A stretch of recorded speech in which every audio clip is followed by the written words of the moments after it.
4425 was that. 4425, go ahead. Blue Chrysler minivan. Taking off me, Total Wine, 28th and Patterson.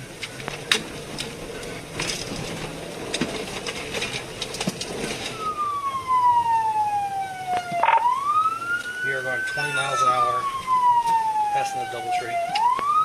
I'll be traveling with a white sedan 3351. I see here just west of these cars. Do you copy? There.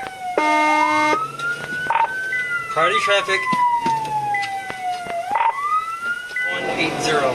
Occupied time 6. Copy, white for Fusion, Bale, blue minivan, occupied time. Still no traffic. Clear that way. I'm clear. No traffic. You're good. You're good. Go. Go. Good. We're sorry. Check that. Oh, they just hit a curb here. 32nd Eastern. Full bailing. Get us K9. Get us K9 started. Stay with driver. Stay with the driver.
Well, what started 3 years ago and included at least 14 men who had allegedly plotted to kidnap the governor may be entering its final phase tomorrow morning. In an Antrim County courtroom, opening statements are expected for those final 3 men charged.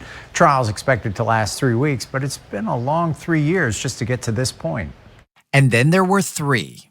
Eric Molitor, brothers William and Michael Null, all set to have their cases go to trial in an Antrim County courtroom. The trio has pled not guilty to charges of providing material support for terrorist acts and possessing a firearm while committing a crime. Those charges stem from a multi-state plot that allegedly began to take shape in June of 2020. The intention, according to court transcripts, to overthrow those they perceived as tyrants. In this case, by kidnapping Governor Whitmer, a plot that included up to 14 different individuals. Over the next several weeks, prosecutors say various members met in Ohio, Wisconsin, and here in Michigan to hatch and train for their plan. By September of 2020, court documents suggest members had discussed targeting the governor for abduction at her Elk Rapids cottage. Federal prosecutors claiming members went as far as surveilling her cottage in Antrim County and discussing the possibility of blowing up a nearby bridge to slow down police response to a possible abduction. By October of that year, thanks in part to a confidential informant in on the plot, the feds had enough evidence to conduct raids on several locations involving the 14 individuals. By December, indictments of the first 6 to be charged in federal court.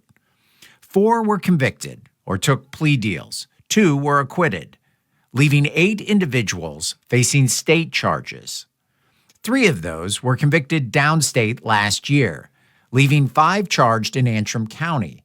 Brian Higgins and Sean Fix both accepted plea deals and could appear in the Antrim County courtroom in the weeks to come to testify against the final 3 defendants, Eric Molitor and William and Michael Null. Again, jury selection was held at Bel Air High School. Jury was seated Monday. Opening statements expected tomorrow morning. Up North Live will be streaming the trial on our website and on our other digital platforms. Starting Wednesday at 9 a.m., you can join us on YouTube, Facebook, and X. The fall school year is officially underway for several districts in West Michigan, but most schools still have dozens of open positions to fill. News Channel 3's Jessica Harthorn talked to schools in Michigan, Kalamazoo, and Calhoun counties to find out what they are doing to attract and retain employees. She's live at Harper Creek Community Schools near Battle Creek tonight. Jessica. Andy, there's about a dozen positions that need to be filled here, from school bus drivers to classroom teachers, and those positions need to be filled fast. It's the first day of school for Harper Creek Community Schools. The kids heading home after an exciting day as the superintendent actively recruits more staff. In my tenure to start, we used to get 100 applicants for a teaching position. Now we might get 10. Superintendent Rob Ridgway says offering competitive salaries is critical in this job market. The district plans to raise wages and offer bonuses for bus drivers. Still, finding qualified candidates is tough. Well, driving a bus is hard.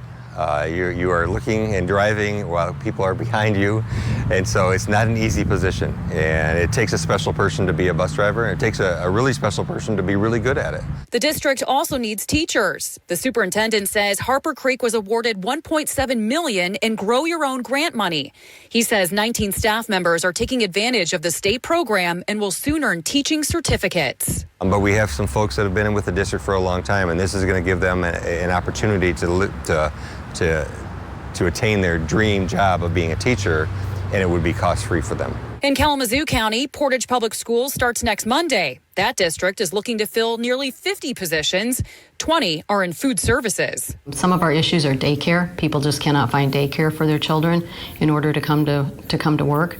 Susan Livingston is the director of dining services. Basically, if they can cook fairly well at home, they're good. I can pretty much train anybody. Livingston says with the Whitmer administration approving free breakfast and lunches for all public schools, she needs more people to slice turkey and feed kids meals from scratch. So now with this, which is fabulous in my eyes, every child should be able to eat for free at school.